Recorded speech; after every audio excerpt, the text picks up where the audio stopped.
And just real quick, so we're going to get started right now. Just go ahead and mute your line. But if at any point in time that anybody wants to just chime in for a question, go ahead and feel free to unmute and stop me at any point. So, okay, welcome back to this edition of Thirsty Thursday. This is going to be hosted by myself, Kevin.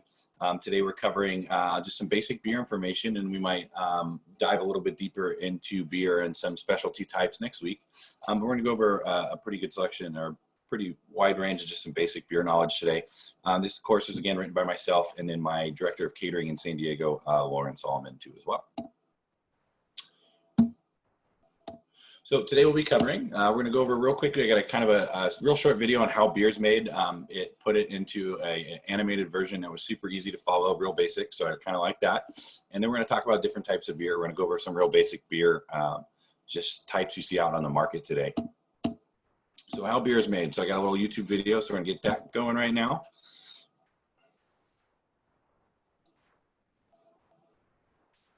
Bear with me one moment.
Pulling content to try to find a video that was just kind of broke it down in its simplest form, and I felt like that was a good representation of kind of how beer is made. So I just want to break down a couple parts of that video for you guys. So the first part there where you see you take malt and then it's going to be milled or broken into smaller pieces, and then they're going to actually go ahead and boil out that malt. So what that's actually in turn doing is there are natural sugars inside of that malt they're going to get drawn out in that boiling process, and those sugars are key because that's what, when you add the yeast to that ingredient, which is going to produce the alcohol is going to eat. The yeast is going to eat off the sugar there to produce the byproduct of alcohol and CO2. And then also the other important part to see in there too. So once you draw that water out, they call it laddering. So they're going to pull that into another boil, and then they're going to add hops traditionally in two different stages. Okay, the first set of hops, they call it the bittering hops. So it can be any kind of hops, but it's going to sit in that water and boil through the entire process, which is going to draw out that bitterness that you find in beer. So depending on how many hops you add and or how long it sits in there, the bitterness or the type of hops will add to the bitterness of that beer. And then the hops that are added on the top end of that, or top hop, is going to add to the aroma or flavor. You're not going to get so much of the bitterness of those hops coming out of it. So that's kind of where a lot of the play in beer makers have as far as end result is, the different types of hops we're using, at what point, what stage they're being added. Also, you can talk about when you go back to the malt, barley, wheat, those items are all made, that starting product to again, pull that sugar out. So those all add to different flavors coming out of beer. Then finally, so from there, it's going to get cooled down and go into a fermenting process, okay? We'll talk about the fermenting process right here in a second when we talk about lagers and ales and what the big key difference between the two of those are. But once the beer is fermented, it's going to, as it ferments, it's going to create a natural CO2. So if you saw the weird top to that glass container that they were fermenting in, that's going to actually release CO2 without letting air get into the bottle and potentially killing the yeast because it's contaminated. So once it sits there, and beer usually takes about 14 days, I believe, to go through a full fermentation process, it's then going to get bottled, okay? This is, again, a super basic version of how beer is made. This is no way how it's done really on a commercial scale, but the same basic principles are there. But when the beer is going to get bottled, and say you're a home brewer, they're going to add the yeast straight into the bottle, okay? Well, they forgot to tell you in that video, you also have to add a little bit of sugar at that point to give it some extra kick. You put the cap on it, and then the yeast is going to eat that sugar, and that's what creates the carbonation, or it's called bottle carbonated. So that'll produce a beer that has a little bit of yeast on the bottom of it. It'll be nice and cloudy. Your commercial beer companies, what they're going to do is they're going to skip that bottle fermenting process, that bottle carbonating process. They're going to actually go ahead and filter the beer out, so you get a nice, crisp, clean product, which is what you see on the shelves today. Then they're going to force carbonate the bottles through various machinery. So kind of a little difference between how beer is traditionally made and how it's kind of made on the market now. You'll see a lot of craft brew companies, and I'll dive into this a little bit later next week, but are actually putting out unfiltered beer or are putting out bottle fermented beer. So on and so forth. So you'll see those two, they're kind of going back to that for flavor reasons, but on a mass scale, it's usually forced carbonated and filtered. So, okay, so going back to two types of beer. So basically all beer falls under two major categories, okay? You have a lager, and then you have an ale. The difference being the lager is gonna use the specific types of yeast that are more active at colder temperatures, so that fermentation process is going to happen at a colder temperature, whereas the I have the temperatures right there. So strains of yeast at colder temperatures between 40 and 52 degrees Fahrenheit, where your top, while ales have a top fermenting yeast, which is going to be added at that 55 to 77 degrees Fahrenheit, where that's going to be optimal production level. So if you're using those bottom fermenting yeast, and you have it up too high, the yeast itself will actually die, and vice versa. The yeast itself won't actually turn anything into liquor. So that's your biggest difference between an ale and a lager, okay? So we're going to go through the rest of the types of beer that you'll see, real common stuff that you're going to see in the market. Keep in mind, you know, rules for types of beer are not as strict by a long shot as types of wine. So the first one we have, again, is lagers. So lagers is kind of what you'll see the majority of the American style lagers, the heavy hitters on the beer market right now, your Budweiser, your Bud Light, Coors Light, Miller, all of those brands are all lagers. Coors Light has their slogan of being, you know, cold bottled and cold everything. That's because it is, and that's just the style of beer, cold filtered, et cetera, all that. They're just kind of punch words to make people want to buy the beer. They have nothing to really do with the beer itself. But those lagers, again, using that yeast that's going to be more active at that lower temperatures. So lagers tend to have a very crisp, clean finish to them. They're usually light. They also tend to be lower in alcohol content. So again, you're looking anywhere between 3.2 and 5% alcohol content typically on a lager. Another form of lager that originated in the Czech Republic. This is basically going to be a Pilsner, which is a type of lager. So we're using that same yeast, that same kind of finishing product to it, except they're going to add a little bit more hops. They're going to have some more floral, to have some more floral kind of pattern to it when it hits your tongue. It's also going to have a little bit more bite to it as far as the bitterness is concerned. So they're really kind of hopping it a little bit, almost like an ale. But it's still going to have that crisp, kind of clean, really light taste to it. So Pilsners are kind of growing in popularity here in the States. You'll see a lot of beer companies are trying to make a drinkable product that also has a lot of flavor to it. So they're starting to produce beers in this kind of Pilsner style because, again, like, you know, on a hot day, sometimes drinking a real heavy IPA, which we'll get into in a minute, can kind of weigh you down and make you not feel the greatest just sweating that out. So this has been real popular in the States lately. So another super popular type of ale is the pale ale. The pale ale probably was the you know, a real big one that kind of first hit the market here in the United States.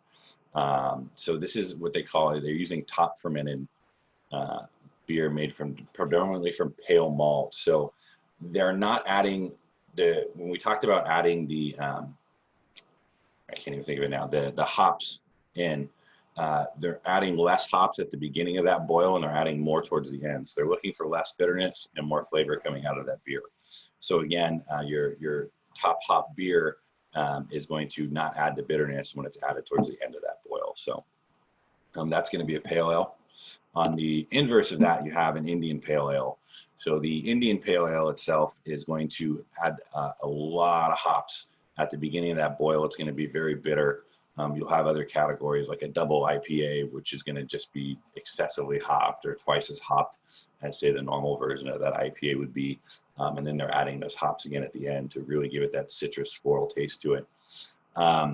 So the style, the reason they call it the Indian Pale Ale was this was actually invented by the British years ago when they were still transporting beer by ship to basically the eastern British colonies of India. So they were looking for beer that would actually survive the trip without spoiling at the time. And they figured out if they added a lot of hops to it, a brewer figured out if they added a lot of hops to this, the beer would actually survive the journey and make it over to India. So hence the name Indian Pale Ale.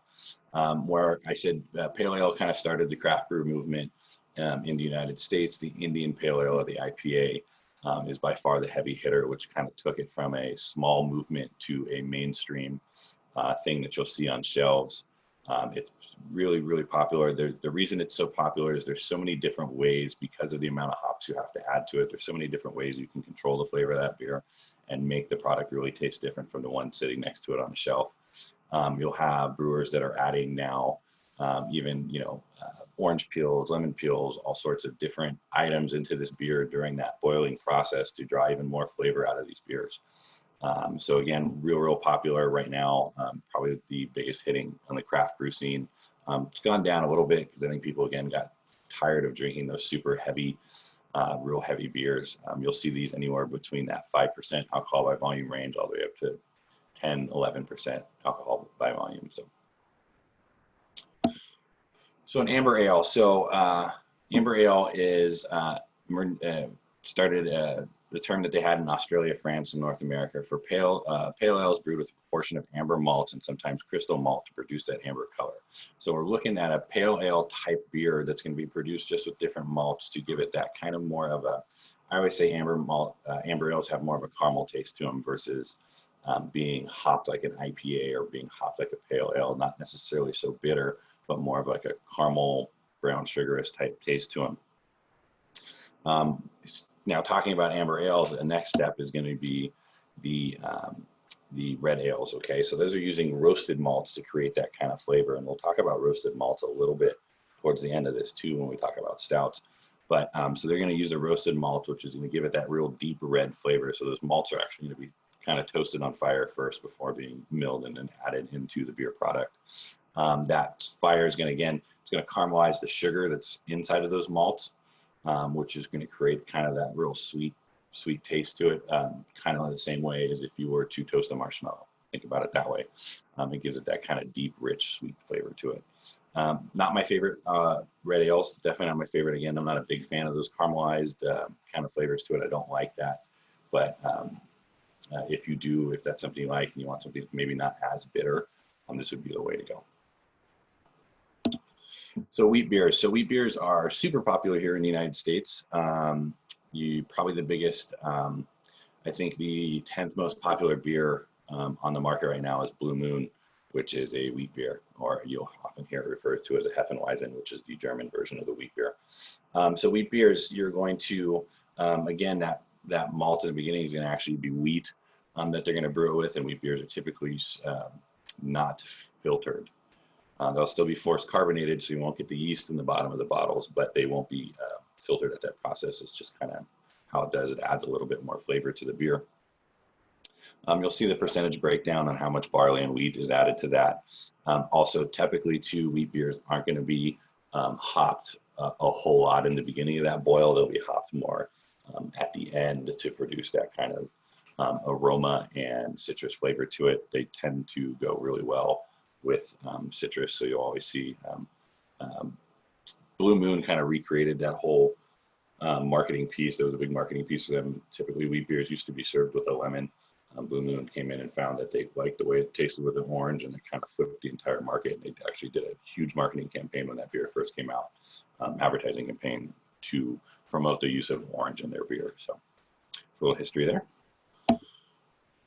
Now, Belgian ale. So Belgian ales are what I'll call a Belgian strong ale for the time being. This is probably one of my favorite types of beers. So these are going to have a real heavy emphasis on the malts and a lot of fruity yeast flavors. These are also tend to be a lot higher in alcohol content because of what they are, the amount of sugars and that they're putting into the beer in the beginning of it. So a lot of malts, a lot of wheat, again, usually unfiltered. And they have almost like a winey kind of alcoholic taste to it. A lot of times you'll see them in that little snifter glass because of how high off the alcohol volume is. You're typically not drinking a whole pint at a time. And then you want to concentrate the flavors or the aromas of that beer up into the nostril as you're drinking. So you'll see them served in that kind of snifter glass a lot. Again, if you've never tried one of these, I would highly recommend it. Duval's kind of a market standard here. In the state, you'll see that in a lot of stores. If you have a chance to pick that up, it's really good. I'll tell you right now, if you drink a 6-pack of that, be prepared not to leave your house. They're pretty heavy. I don't even think they're sold in 6-packs. Usually sold in 4 just for that reason. So again, real heavy beer. I really like it. It's tends to not be too hoppy. One of my favorite styles of beer. So a porter. So a porter is going to use roasted malts. So that's how that porter gets that really dark, rich flavor to it. As you roast those malts, or as you heavily roast those malts before you begin the brewing process, it's going to have a lot of, it gives it that kind of chocolate flavor to it. It almost kind of burnt caramelized. Again, caramelizing sugars even further, but this time we're kind of over caramelizing it to give it that more of a coffee taste versus that sweet kind of caramel taste to it. They also tend to, because of the amount of particulates in there, they'll be nice and thick in viscosity too. So a lot of people ask me what the difference between a porter and a stout is. So the big difference is a stout is a porter, except they are heavily roasting the barley portion of that. So it's going to give it even more of a deep, rich, kind of almost creamy mouthfeel to it. A lot of times too with stouts is you'll start to see porters. So when you go to a beer bar, when you go to any kind of establishment that usually has a craft beer on tap, a lot of those times what they're doing with those kegs again are coming barely carbonated, and they're plugging in a system to pump air into it and pull the beer out through the tap. So a lot of those are going to use what they call a mixer. So they're actually going to mix they're actually going to put not just CO2 into it, but they're going to put nitrogen in it. The nitrogen, as it expands and hits the air, it expands slower than CO2. So that's why your beer that comes out of a tap from your keg at home tends to be a lot foamier than the beer that comes out of a professional tap system. It also has to do with how cold the lines are. But again, it has, they'll use nitrogen in any of the beer to produce that kind of smoother pour for it. On the inverse of that, when you're pouring a stout, they'll use almost a 90% nitrogen mix on that stout, which is if you've ever seen a Guinness professionally poured or any other stout, as it pours into the glass, it kind of layers itself all the way up the glass. That's going to be due to the nitrogen that's inside that bottle. If you ever have a bottle of Guinness, they have, I think they call it a shuttlecock in there, but they have a little bullet in there that actually releases nitrogen itself. So that's why you're supposed to pour a Guinness out of the bottle straight up and down to give you that almost that kind of same effect that you would get at a bar. Again, so now you're mixing on a stout, you're mixing the heavily roasted barley with the nitrogen that produces a super milky kind of texture to it that people that like that really dark, rich beer flavor will go for. I always think people that like stouts tend to be the people that really like black coffee because they're kind of the same. So, and that's kind of all I had this week on beer. I didn't want to go too far in depth on a lot of things as the dog behind me starts barking. Anybody have any questions on anything?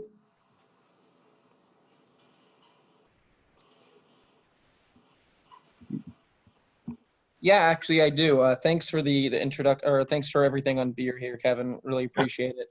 Awesome. I actually tried to do one of those brew at home kits recently, and I don't know if it's going well. Okay. I got to the bottling phase, and it stayed in my cabinet for 2+ weeks, and then it's in my refrigerator, and there seems to be like some floating stuff, and I don't know if that's yeast. Yeah, it's perfectly normal. So especially when you do those at-home kits, it's a lot of sediment, and you'll pick up sediment for two reasons. So as you're pulling the beer from the container to your fermentation container, if you left that nozzle too close to the bottom, it's going to pick up a lot of that sediment from that was in that beer. So I always make sure, like I've done this a couple of times, you only use, you leave like an eighth of that beer on the bottom just so you don't pick up that sediment. It's just, it might give it an off flavor. It's nothing that's going to really hurt you. And then the second reason that could be too, or the second reason you'll see that sediment in there is actually is the yeast that you used for that bottle carbonation. So again, that's not going to go anywhere since it's been put into the bottle. It's dead yeast at this point because it's now eaten up all the sugar that you added into that. So again, what I usually do is I just kind of just pour off. I leave the little bit on that bottle as you do it. Try not to shake it around too much as you're pouring it, and just leave a little in the bottom. But nothing there is going to hurt you, so you should be good to go, man. All right, that's good news. Didn't ruin it. Thank you. Mike in the comments actually brought up a good point too. So a lot of beers companies right now will not do the what do you call it, the filtering process as it comes out of that final boil, because they're looking for that haze. They're looking for that extra flavor that the beer was made from too. So again, anything like the first time I did a home brew like that, I was freaked out. I didn't want to drink it. I kind of did some internet research, and I had to open the bottle and drink it, and it was fine. So good luck, man. Hopefully it comes out awesome for you. It's a really fun thing to do. So yeah, looking forward to it. Thanks. Yeah, absolutely. Anybody else have any other questions?